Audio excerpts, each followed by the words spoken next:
So, Senator Cruz, how do you think about what government's role is with companies like Lyft and Airbnb and Uber and licensing schemes that exist for everything from, people who braid hair to people who are dentists? How much government intervention is too much, and is there a role for government at all?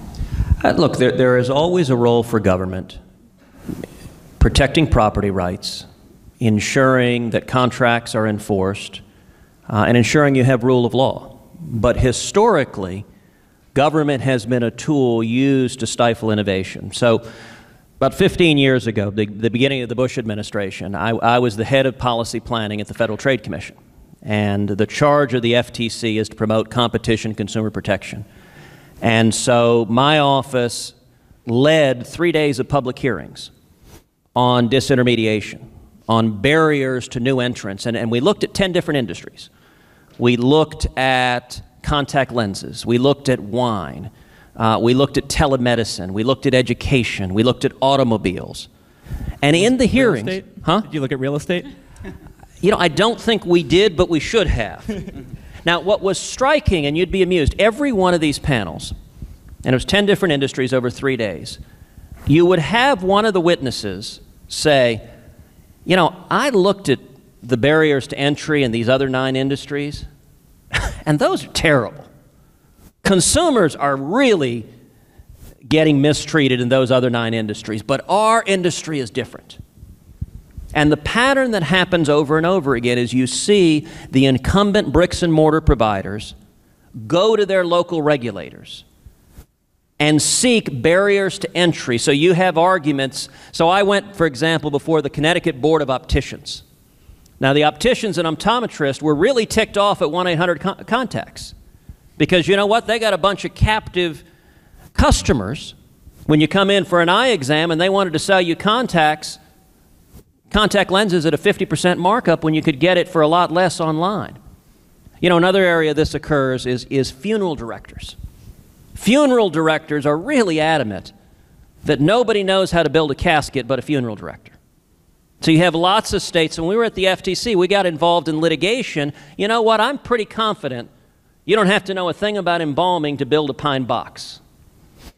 And yet, what you see is funeral directors going to their state regulators saying, if you're not a licensed funeral director, you cannot market caskets. These barriers occur across every industry, and frankly, politicians don't like to stand up against them. Because you have, for any of you who are students of economics, there's a school of economics called public choice theory that basically says when you have concentrated interests, that politicians will respond to those interests. So all the lobbyists that come in, and we didn't do commercial real estate, but we did residential real estate. And on residential real estate, it's a great example where you've got intermediaries that typically earn a 6% commission. And disintermediating them, but you know what? The realtors write a whole lot of checks to a whole lot of politicians, so state legislators hate doing anything to tick off people writing checks. When it comes to cars, auto dealers write a whole bunch of checks. When it comes to beer and wine, we put out a report on barriers to interstate wine sales. And that report ended up being cited by the U.S. Supreme Court a dozen times in striking down the barriers to interstate wine sales. And some of the arguments they used to use, they would say, well, interstate sales of wine would lead to increased teenage drinking. And my attitude is anyone who says that has never met a teenager. If we were talking about interstate home delivery of kegs, that I believe. But when I was in high school, I didn't know a single teenager who said, I really want a nice, perky Cabernet. And it also depends on the really curious idea that teenagers not only are intense wine drinkers, but they somehow have a preference for out-of-state wine, because in-state wine was perfectly okay. The arguments don't make sense, but they're about protectionism. And so one of the reasons we need to be very careful about government regulating any aspects of the internet is it's so given to capture by whoever the big players are in the sector. Senator Cruz, I'd love to give your thoughts on this as well. Obviously, you can be very connected to your constituents through all sorts of media, whether it's Twitter or Facebook or polling or anything of that nature. How do you think about the role of public opinion in Texas as far as your decision-making process is concerned? You don't strike me as the kind of person that will take a poll to decide what you think about an issue, but obviously you want to take your constituents' opinions into consideration. Well, look, I think it's a great question. I think what Pia is doing is very exciting. I suspect most of us in this room would agree with the proposition that Washington is broken, that it's fundamentally broken. And I think, I've said a lot of times that I think the biggest political divide we've got in this country is not between Republicans and Democrats. That the biggest political divide we have in this country is between career politicians in Washington, in both parties, and the American people. That there is this gulf between what the people want, what the people are saying on the ground, and what politicians in Washington do. We were talking about, for example, the internet sales tax. The politicians in Washington are listening to the lobbyists and not to their constituents back home. And all of y'all in this room are familiar with disruptive apps, with coming in and dramatically changing the means of distribution of a good or service. And every time a disruptive app comes along, inevitably there's massive pushback. Inevitably, the incumbent providers, the incumbent regulators, as Lyft knows well, I'm willing to bet you haven't seen a single taxi commission embrace you with open arms when you show up in their community. That would be correct. It's the nature of the beast. You know, in the time I've been in the Senate, what I have tried to do more than anything else is bring a disruptive app to Washington to change the means of decision-making, and in particular, to empower the citizenry to demand something new. And so I'll give you a couple of examples of how that operates. One example, back following the shooting in Newtown, Connecticut, tragic shooting in Newtown, Connecticut a year and a half ago. The president came out, and he didn't come out and say, let's go after violent criminals. Let's target violent criminals. Let's come down on them like a ton of bricks. Instead, the president pushed an aggressive legislative package to go after the Second Amendment rights of individual citizens. Now, I'll tell you, in the Senate, the sentiment, the conventional wisdom was this was unstoppable. There was so much momentum. It was so emotional. There were an awful lot of Republicans who said, hey, there's nothing we can do about this. Well, a handful of us, Rand Paul, Mike Lee, and I, we sent a very short letter to Harry Reid. We said, we will filibuster any legislation that undermines the individual Second Amendment right to keep and bear arms. We sent that letter right before a 2-week recess. Suddenly, all the senators went home to their states and they started holding town halls. And you started having citizens standing up going, hey, wait a second, those guys are defending the Second Amendment, why aren't you? And over the course of 2 weeks, now they didn't like that, but over the course of 2 weeks, those 3 senators went to 18 who asked, add us to the letter. Then when we got back in Washington, we had our first procedural vote. We needed 41 votes to defeat the legislation. We got 31. And the press all celebrated, aha, you guys lost, you got 31.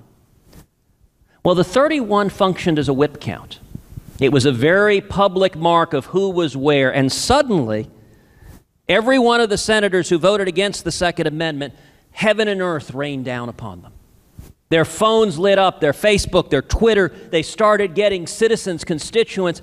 I remember in the midst of one argument, one of my colleagues literally made a fist, pounded the table, and said, my constituents keep calling me. That pressure became so great from the men and women back home that when it came to the Senate floor, every single piece of legislation that would have undermined the Second Amendment was voted down on the Senate floor.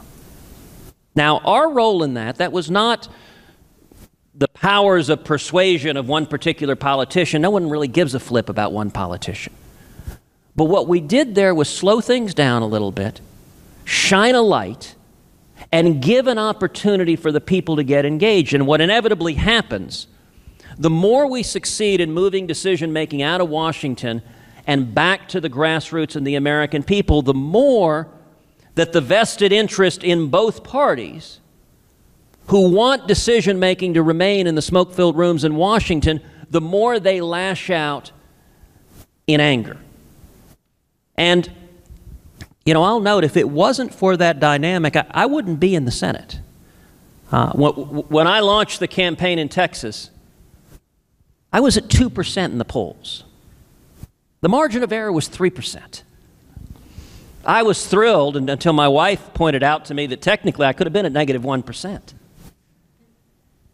And it was a race where my opponent was the incumbent lieutenant governor who controlled the state legislature, so every statewide elected official in the state was against us, every lobbyist in the state was against us, every major corporation in the state was against us, every trade association in the state was against us, and just about every major donor.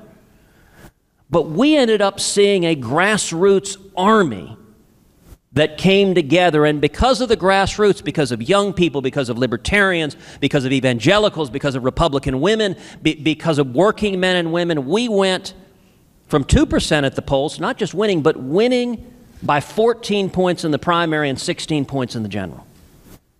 And that's the power of empowering the grassroots, and it's been how I've tried to approach every issue, is to empower the grassroots, to give real force. And then beyond that, simply to tell the truth and do what you said you would do. Sadly, both of which are treated as pretty radical acts here in Washington. Definitely. So I have a two-part question for Senator Cruz before we get to questions from the audience. And the first question is, could you step in the shoes of your more Luddite colleagues for a second and think about how entrepreneurs can best convince leaders that they shouldn't be afraid of new technology and shouldn't approach it in ways that will squelch new ideas and perhaps be more embracing of new ideas. And then my second question is going to be a bone thrown to my friends in the press box back there, and I'd love to hear what your current thinking is on the possibility of running for president. No, I'm not running for... Oh, sorry.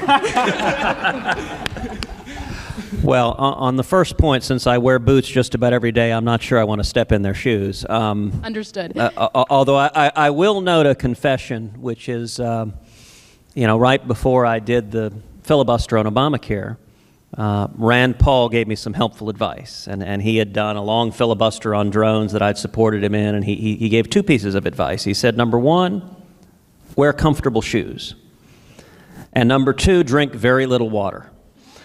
And I can promise you, after 21 hours and change, that both of those were very good advice. And I'm sorry to say, I'm embarrassed to say, that I lacked the courage of my convictions to wear my boots, and I went and bought black tennis shoes for the filibuster. And I confessed to Texans that I was a coward and took the easy way out. Look, how do you change the Luddites in Washington? I don't think you do it by persuasion. You do it by changing the incentives. You do it by making it politically more risky to do the wrong thing than it is to do the right thing. At the end of the day, nothing focuses the mind of politicians in Washington like political risk, because the dominant instinct in Washington is risk aversion. Most members of Congress desperately want to get reelected. There's an old joke that politics is Hollywood for ugly people. And there's real truth to that people desperately want to stay. So if you change the incentives, and I was struck by something Pia said a few minutes ago. She talked about how apathy is not necessarily a bug, it can be a feature. And it seems to me that there are a couple of determinants of apathy or lack of apathy. One is the urgency of a threat. People facing totalitarian governments are not apathetic because when the jackboot of government is on the back of your neck, apathy is not a possible reaction. And, in my family, my dad fought in the Cuban Revolution, and he was imprisoned and tortured as a teenager, was beaten almost to death in a Cuban jail before fleeing to come to America. You couldn't be apathetic with an oppressive totalitarian government. And I do think one of the reasons I'm optimistic is I think that people are waking up and getting engaged more and more because we are seeing a very real threat to individual liberty coming from Washington. And I think you're seeing people across the political spectrum, Republicans, Democrats, Independents, Libertarians, coming together saying the path we're on doesn't make sense. I think the other key to overcoming apathy is engagement. You know, a lot of Republicans tend to run campaigns a little bit Soviet style, like the Politburo. You go do that, you do that. In particular, young people, that's not... Look, people want to be engaged and empowered on their own. And, you know, when I was running for Senate in Texas, the model we used was Barack Obama's 2008 campaign against Hillary Clinton. Hillary, like my opponent, was the most unstoppable juggernaut in a primary that had ever been seen. All the money, all the infrastructure was with her. And Obama ran a grassroots guerrilla campaign, empowered millions of people. I went and bought the book from his campaign manager, The Audacity to Win, gave it to our senior political team, said, we're going to do exactly this. Now, what does that mean in manifestations? And I'll tell two quick anecdotes. One, I remember during the campaign, we were down in the Rio Grande Valley. It was a Saturday night. It was a gathering, about 300 people, predominantly Hispanic, low income, down in the valley. And the county Republican chairman there introduced me, and he said, you know, usually when a Republican comes to the valley, he does a fundraiser at the country club for $1,000 a head. And he said, Ted is different. This is not a fundraiser. Ted is here to listen to you, to hear your concerns, to have a conversation. Now, I got up, I said, Javier, thank you very much for the hospitality. Thank you all y'all for coming out tonight. I just got to disagree with one thing you said. You said this is not a fundraiser. Everything we do is a fundraiser. If you can max out to us, God love you, we need the money, we'll put it to work. But you know what? Everyone here can give $10 or $25 or $50. And if you give $10, you got skin in the game. You're going to show up and vote. You're going to talk to your friends. And we ended up in that race actually outraising my opponent. He raised $9 million. We raised $9.5 million. His 9 came from 3,000 donors. Our 9.5 came from 34,000 donors. Now, he also wrote a $25 million check from his own pocket, so that changed the math somewhat. But the power of every person that gets invested, just like Lyft, when you get your drivers and your customers engaged, they got skin in the game where they care about it. That changes politics. A final anecdote. 2 summers ago, I was speaking at the New York State Republican Party in New York City. A big dinner. And there were 3 different protest groups that showed up on all different sides of the issues. And a group of left-wing activists decided to stage a Twitter bomb. And so at the time the event was starting, they encouraged liberals online to tweet, "You Cruz, you lose."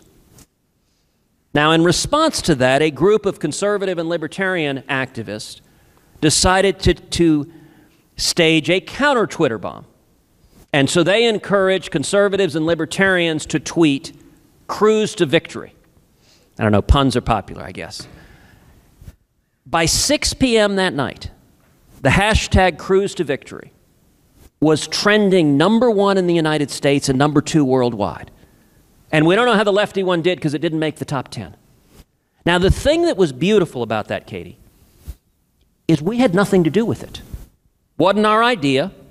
We didn't push it out, but it was organic because there were activists who had bled and fought, and they said, hey, wait a second, they're coming after us. And I think that's part of how you change the model of Washington, is when enough people in the grassroots are empowered to hold every politician accountable, Republican and Democrat. That's how we change the system, is we change the underlying incentives.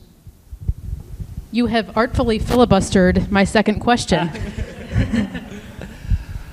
That never even occurred to me. Look, what I'll say is this. I'm looking very, very seriously at running for president in 2016. I think we are facing a time of extraordinary challenges. And I think there's an urgency to politics that we've never seen. We've seen in 6 years our national debt go from $10 trillion to over $18 trillion. It's larger than our GDP. We've seen individual rights and individual liberties in the Bill of Rights under assault from Washington in an unprecedented way, and we've seen the world practically lit on fire. I think across this country there are people who are frustrated, who want to change the direction of this country, who want to get back to the free market principles and the constitutional liberties this country was built on. And I think it's now or never. I don't think we've reached the point of no return, but there comes a point where the hole is too deep, where the debt is too great, where our liberties have been too fundamentally lost that you can't turn it around. And I think that's some of what's changing the apathy, is people are energized to say, we want a different path. You know, one of the most stunning poll results right now, for the first time in history, a majority of Americans think that our kids will have a worse life than we did. That's never been true in four-plus centuries of our nation's history other than right now. And that urgency is what's leading me to look very seriously at running, because I think we have to change course, or we're risking losing the greatest country in the history of the world. And, you know, going to your question, listen, I agree. The focus should very much be on those people who are struggling. And what I'm interested in is what works, not academic theories, but what actually works. For me, I try to view challenges in our economy from the perspective of, I mentioned my dad, who in '57, when he came to America, he couldn't speak English, and he washed dishes making 50 cents an hour to pay his way through school. But that first job is what gave him the opportunity to learn English, to get his second job, which was working as a cook. He made 80 cents an hour in that second job. That's what led to his third job, which was teaching math as a grad student at UT, which is what led to his fourth job, which was computer programming at IBM, which is what led to his next job, which was starting his own small business. And the problem with, look, there's a common narrative that gets repeated constantly, that big government is great for the poor, and free enterprise is just helps the rich, and it is, I think, the single biggest lie in all of politics. You know, it's interesting, President Obama now is talking about income inequality. I'm glad he is. It has increased dramatically in the last 6 years. Today, the top 1%, the millionaires and billionaires who the president constantly demagogues, earn a higher share of our income than any year since 1928. When government control of the economy expands, a couple of things happen. One, it calcifies things, so there's no more social mobility. I think the free enterprise system in this country has been the greatest engine for people with nothing to achieve anything the world's ever seen. But when government takes over the economy, it freezes everyone in place. If you're a have, you're pretty lucky, but if you're a have-not, it ain't going to change. But the second thing it does is it actually exacerbates income inequality, because when government controls a system, just as you see running into regulatory barriers in every one of these industries, then success becomes a matter of access. Those with power and influence in the federal government are getting fat and happy. And those who are struggling, single moms, teenage kids washing dishes, those without the power and influence get locked out. And so I think we need to get back to a robust environment where small businesses are creating jobs, where people, there's a reason more people have come to America than any other country on earth, because this land offers opportunity. And that's what makes a difference. Today, we got the lowest labor force participation since 1978. When you hammer small businesses, 2/3 of all new jobs come from small businesses. The people that lose, if Lyft went out of business, yes, there would be some people who made a lot of money who would, you know, okay, be fine. They would go live in nice houses, watch nice TVs. But the people who would lose are all of the thousands of drivers who right now have a means of income and providing for their kids, and all of the customers that have ways of getting around. We need more of that dynamism. That's what provides opportunity.